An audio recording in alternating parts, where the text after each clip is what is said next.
I was a practicing clinician working in a home health agency model. I wasn't allowed to dose my patients as per best practice guidelines. So I said, there's gotta be a way to do this better. My grandmother and my grandfather, I started seeing them going in and out of long-term care. It started personal, seeing the sick side of 80, and now it's been exciting to be part of Fox. Light bulb moment. Like, that's a complete game changer. You can see what we can do as a practice and as treating clinicians to really make 80, 85 look so much different than it did back that long ago. And boil it down into one saying, it's quite simply this. It's be stronger, live better longer. Welcome to Fox Rehabilitation's Live Better Longer podcast, the podcast dedicated to clinicians who work with older adults. My name is Jim Shear, and today I am joined once again by Fox Occupational Therapist, Katie Cooper. Katie, welcome back. Thank you for having me. Excited to be here. You have titles too. So unofficially, did we decide if you were the health coach? I think I'm the health coach of the podcast. So Katie is unofficial. Well, we should make it official. Yeah. Officially, Katie is the health coach of the Live Better Longer podcast. And then you also run internally with Fox Rehabilitation our Live Well with Fox program. Exactly. Yep. And for those that don't know, can you quickly tell them about Live Well with Fox? Yeah. Live Well with Fox is a program to support our employees' well-being and their health and wellness. And so we offer workshops quarterly for the entire practice on different topics that are about an hour long. And then we also have a small cohort group program that runs every couple months, and there the clinicians get to kind of deep dive into health and wellness and set goals that they want to work on. And we meet 6 times over 12 weeks to kind of work on goals towards those health and wellness areas. And the engagement, at least to me, is incredible. It is. I mean, it's really needed. I think worldwide needed, and definitely in the healthcare world, we work really hard and we give a lot to our patients, and we're not always the best at taking care of ourselves.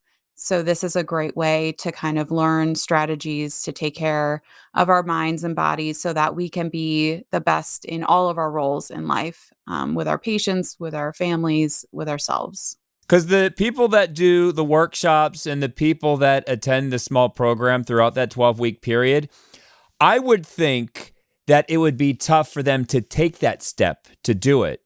But so far, once again, I'm blown away by the engagement that they took that, they have the courage to take that step to make themselves a little bit better. Yeah, and everyone's getting amazing results. I think also having that sense of community with other people who are having similar struggles or challenges in life, and just knowing you're not alone in that feeling, and then learning ways to kind of get out of it and to feel healthier and have more work-life balance. It's amazing to see kind of how people have responded to the offerings that we have.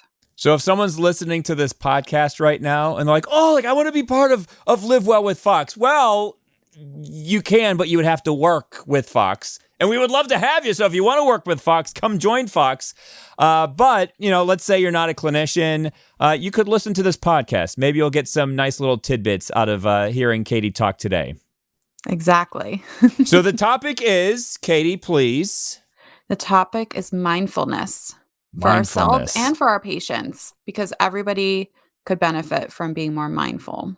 All right. So I think, and I hate to do this, but I think it's necessary. Let's define mindfulness, and not what Merriam-Webster defines mindfulness as, but what is mindfulness? Because I would think that if you bump into some people, they would form the circle with their thumbs and fingers and go into that fake yoga pose and this is mindfulness. So let's dispel that. What is mindfulness, Katie Cooper, our official health coach of the Live Better Longer podcast?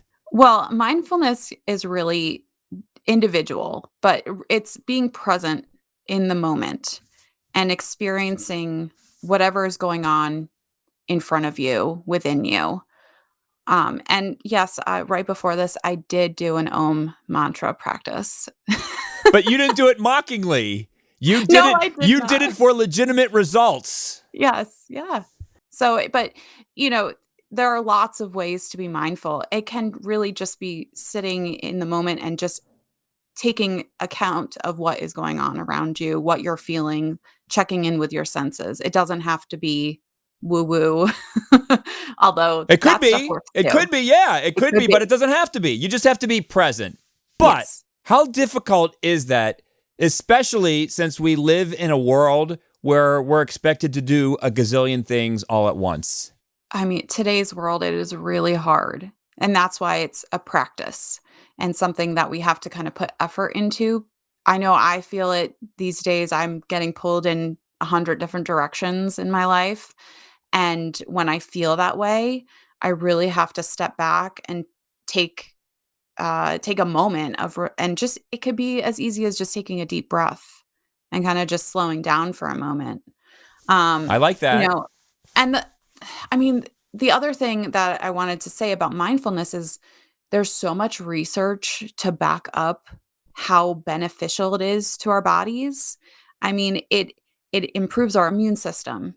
You know, I just took this course on immunity and they had all these studies that showed that people who had a mindful practice, which there's lots of different types out there, had an improved immune response to vaccinations, to when they were exposed to a virus, they had less symptoms, they got less sick. You know, so for everybody out there, being mindful is super helpful for staying healthy in especially in this modern world where we're just getting bombarded with everything. It's funny that you brought up statistics because that was actually the last question I had for you. Like, how do you track results or assess that all of this can really benefit you? But you said it right there. Yeah. I actually looked up research with the geriatric population too, and there's a ton of research that shows that it can impact their anxiety and stress levels, which for everybody that's true. It can reduce your pain and it can impact chronic conditions like rheumatoid arthritis, MS, Parkinson's. You can have a better function, better ability to manage those diseases with a simple mindfulness practice. See, that sells me on it. It's not Right? just like, oh, like you'll feel so much better. No, it's like, no, it's healthier for you. Mhm. I've noticed in myself, like, I get exposed to so many germs with my kids being 3 and 7 and in school. Yes, yes. And this winter, knock on wood, have had less colds, flu. You know, I have not gotten sick when they are getting sick. And I think a lot of it has to do with how I take care of myself and being mindful and taking time to reduce my stress response by deep breathing, by meditation, by, you know, whatever strategy I just decide to use that day.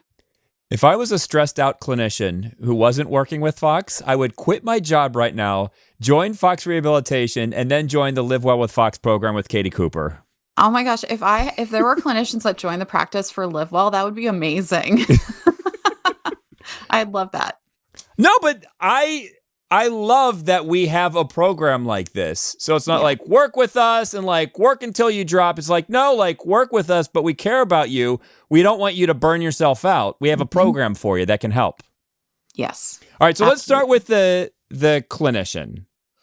So how can mindfulness help them throughout their day-to-day? Now you went through the stats, you know, if you Mhm. practice mindfulness, it's you know, you're healthier, but like take us through mindfulness as a clinician. You're on the clock from 9 to 5.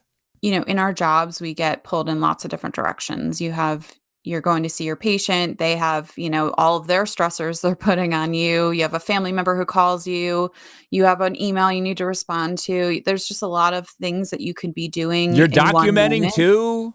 Yeah, documenting too. And when you have all of those inputs coming, it's really hard to focus on whatever's in front of you. So, my recommendation is, you know, spend 1 minute taking deep breaths. Or in those moments where you're feeling like kind of frazzled, maybe you're driving and you have like 10 things on your mind, tuning into your senses. So, what do I see right now in front of me? Oh, there's a white car. What do I hear? I hear the traffic next to me. I hear the music playing on the radio. What do I smell? Oh, I smell the lunch I just had that's sitting next to me in the car.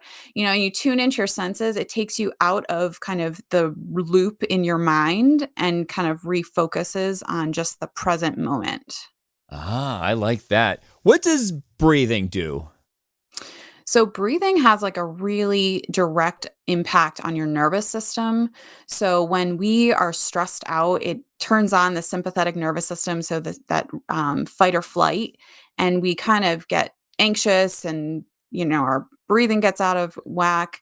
And when we take those deep breaths, we turn off that stress response and we turn on rest and digest, and it allows our nervous system to calm down and allows the body to function again. Because a lot of times when we're under stress, our body shuts down specific parts of our body, like our digestion and, things that we need to function well.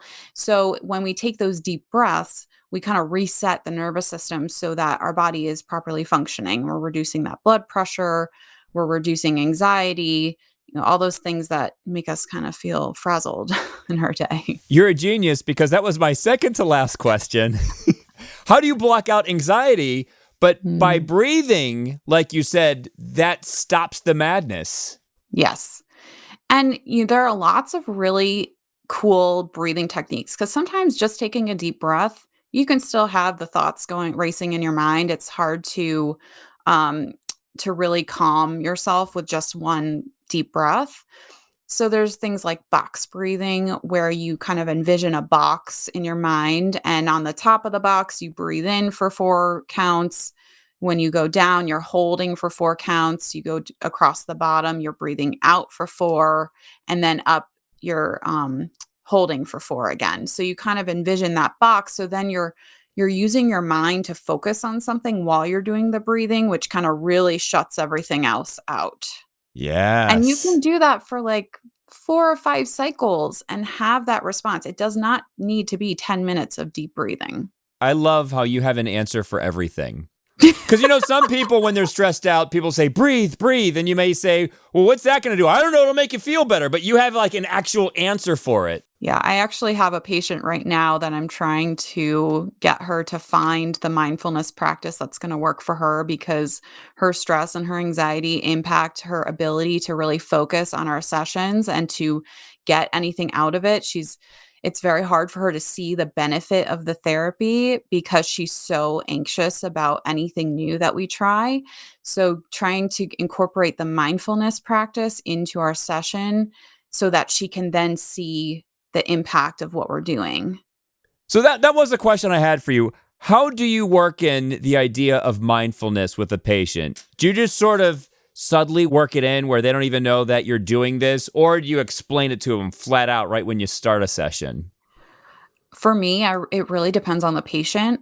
I have some patients who, especially if they're cognitively intact and can understand the science behind the techniques, then I will explain it flat out and just be like, this is the research that shows that this is beneficial for you. Let's try it. And they can really engage in it and help pick and choose like what's going to work for them. I have other patients who, you know, especially maybe they have dementia or they have more chronic conditions where it's hard for them to process that information, or they really like don't believe in it or don't want to try something new. Then maybe I'm just putting on like calming music in the background, or we're working on deep breathing for their respiration, for their lung capacity, but I also know it's working on Yes. all these other impacts as well. Would we call that being sneaky or just a Oh, I'm great so great sneaky. clinician? I think the greatest clinicians are very sneaky. That's the only way you get results with some of our patients. You have to be sneaky. So back to the clinician, for someone who's never really considered the concept of mindfulness, and I'm sure you probably go through this all the time whenever you start a Live Well with Fox program. Where do you start? I think you have to figure out what works for you. So, do you connect with deep breathing? Or do you need something with music attached to it? Or do you need something more active? You could go to a yoga class, or there's qigong, which is a really cool movement mindfulness practice that there's YouTube videos out there, or you can go find a class in your community. Finding what resonates with you and your body and what you're willing to try for a period of time, because you want to find something you can stick with for a couple weeks to see how it impacts your health. I like this. So it's not the same for everyone. It's No. whatever works for you. Mhm. And is it tough for you to find out what works for other people?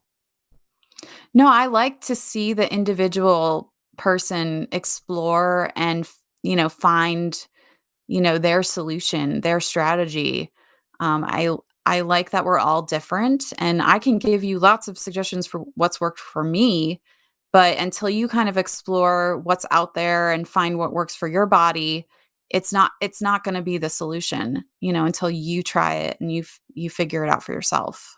And whether it's a patient or a clinician, what's the key to staying on track? There has to be some sort of accountability piece. That's what I found to be successful, like our Live Well program. That every 2 weeks we're going to kind of check in and see how things are going.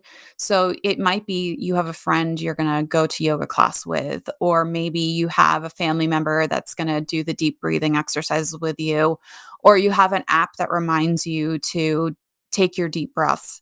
I actually just started this mindfulness challenge on an app called Insight Timer, which is free. It's an amazing app for all types of meditation and mindfulness. And each day it's a different type of meditation or self care technique. So you kind of get to try out a new technique every day and see, oh, did that resonate with me? Maybe I'll try more of that, So there's lots of ways to kind of add it into your schedule and make that accountability piece happen. Because, like I said, it could be a minute of deep breathing. You don't have to do an hour long activity every day. So once again, the key is knowing yourself. Yeah. Like if you know what resonates with you, you can figure out a whole bunch of things. Mm-hmm. So last question before we go to break. So I'm not a clinician, by the way, but let's say that I meditate, maybe in the morning or maybe right after lunch. I feel like I'm set. But then a couple hours later or a few hours later, I feel myself slipping and I'm kind of going off track and I'm not present anymore and I'm thinking about a million different things. So how difficult is it to stay focused throughout an entire workday? Oh, super difficult. To be honest, it's very hard because we do have a lot of things that come at us throughout our day. And I think the more that you practice being mindful, the more aware you're going to become of those parts of the day where things start to kind of get a little more stressful, more, busy, being pulled in different directions. And you can kind of check in at those times and say, okay, maybe I need to take a minute and do a breathing exercise, or maybe I need to step back and just put some music on that's going to calm me down, and just kind of recenter so that you can then be successful the rest of your day. So like in sports, when a team is unraveling and they call a timeout, we have to do the same during the workday. I love that analogy. Yes, we need some timeouts in our day for sure. Because do you feel it? I feel it all the time where it's 2:30 in the afternoon. Once again, 2:30 is when I get cranky. We discussed that on the food episode of Yes, the we Live Better did. Longer podcast. But I feel like I'm doing a little bit of this. I'm emailing that. I feel like I'm doing so much work, but I'm accomplishing nothing. Mm-hmm. Do you ever feel like that? Oh, yeah. This week has just been a crazy week for me in general.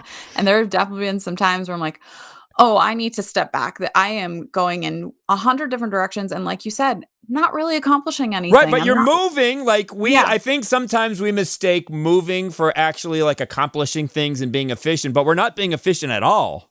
No, definitely not. Yeah, that's definitely the time where I need to like walk away, get a drink of water, take a few deep breaths, or just kind of check in and then kind of come back a little more centered. All right, here's another question. I feel like whenever you come into the Live Better Longer podcast, I'm just getting like free therapy from you.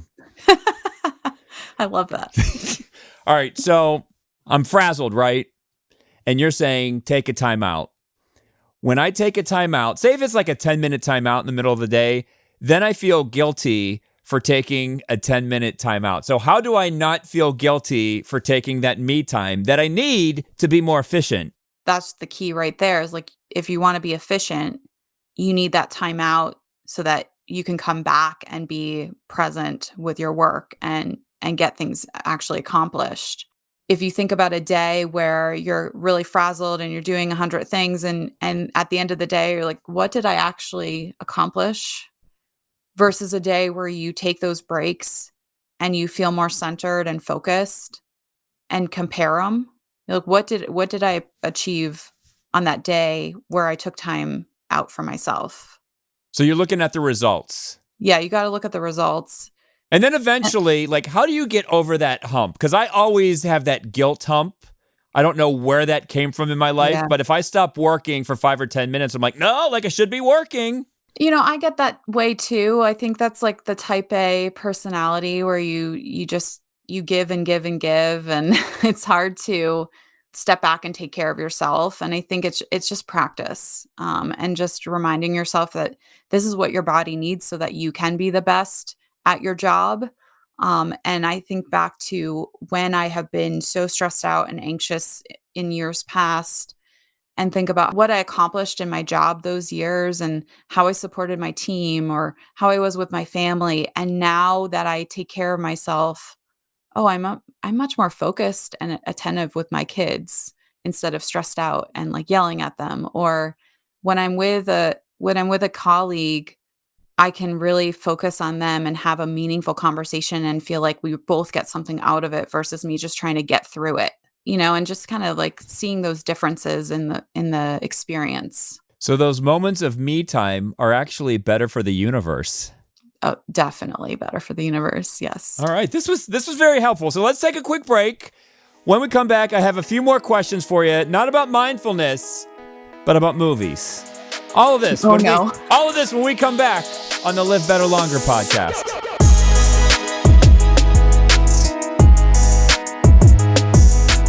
All right, as we take a quick water break, I just want all of you to realize, maybe you know this already, we are in the month of April. And that means it is Occupational Therapy Month. Yes! So let us celebrate occupational therapy and occupational therapists, also known as OTs. So if you have a loved one, a family member, a friend that is an OT, make sure that you celebrate them in the month of April. And we will be celebrating Occupational Therapy Month on Fox Rehabilitation's social media accounts. So hopefully you are following Fox Rehabilitation on Facebook, LinkedIn, Instagram, TikTok, and Twitter. Did you know that Katie Cooper is an occupational therapist? Are you enjoying this podcast? Well, there you go. We got more content like this all month long in the month of April, aka Occupational Therapy Month.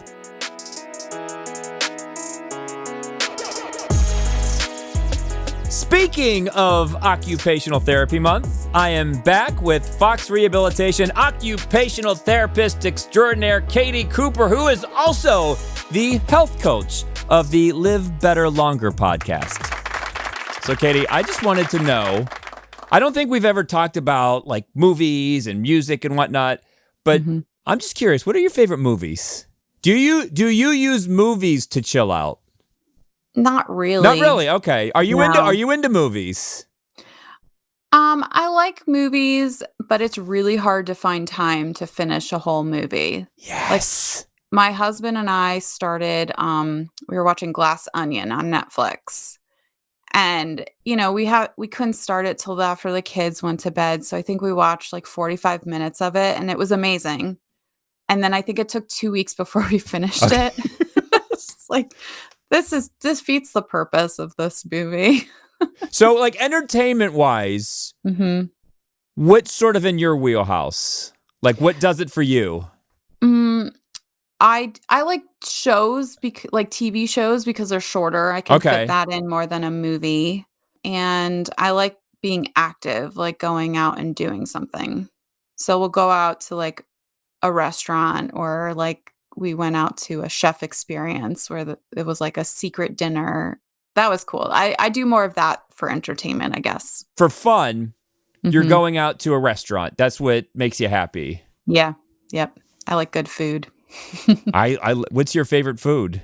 See, I'm trying to get into the brain of Katie Cooper right now. Yeah. I love Asian food, like good sushi, good Chinese food, really anything different. Like I like to go get, a fancy meal every once in a while where you try something that you wouldn't normally try. What about music? I am I was born in 85, so anything in the 90s. My husband has like a playlist. If he really wants me to start like dancing and singing, he'll put it on. And Oh, it's like okay. So what songs Ace would of get you? Base Oh, and, yes. like Destiny's Child, the throwback stuff. So if he played Ace of Base or Destiny's Child, you would start dancing. Oh, definitely. Yes. And Yeah. there is a health benefit to dancing, right? Oh, yeah. Dancing and singing, awesome for your body and for your mind. Because I Great have stress a relief. friend who is a therapist, and during the pandemic, she posted a video saying that if you dance like 5 minutes a day, it will make you feel better. Well, what's interesting is, so in animals, after they have a stressful event, they tend to shake their bodies, like uncontrollably shake, because it literally shakes the stress hormones out. So for us, like shaking after a stressful event is probably not really socially acceptable, but dancing is, and that's a great way to kind of move that energy and the stress hormones and get the blood flowing after that stressful event. Interesting. I always learn something when you come on the podcast. And then I want to close with this. So, Katie Cooper, very mindful, but not too long ago, I heard you talking schmack on a Philly sports fan. And I was momentarily surprised. I was like, whoa. They were talking yeah, about I the do. Eagles, and you're like, I'm a Giants fan. I was like, whoa, I never saw this side of Katie Cooper before. I am a big football fan. That is true. That is something I do for entertainment for sure. Although it does provide a lot of stress in my life at times. You're a Giants fan. Big Giants fan. The Giants Yeah. had a decent season in 2022. Much better than expected for sure. Yeah. And you're not an Eagles fan. Oh no. Okay. Oh no. No, but I liked seeing that side of Katie Cooper recently. Yeah, that was a fun meeting. So, Katie, you'll have to come back on the podcast like you always do. Thank you for all the tips. Very helpful. And like we said at the top, if you end up working with Fox Rehabilitation and you want to manage your stress, join Live Well with Fox, and Katie will show you the way. Yes, I'd love that. Thanks so much for having me. Yes. Oh, fun as always. So for Katie Cooper, my name is Jim Shear, and we will see Yins later.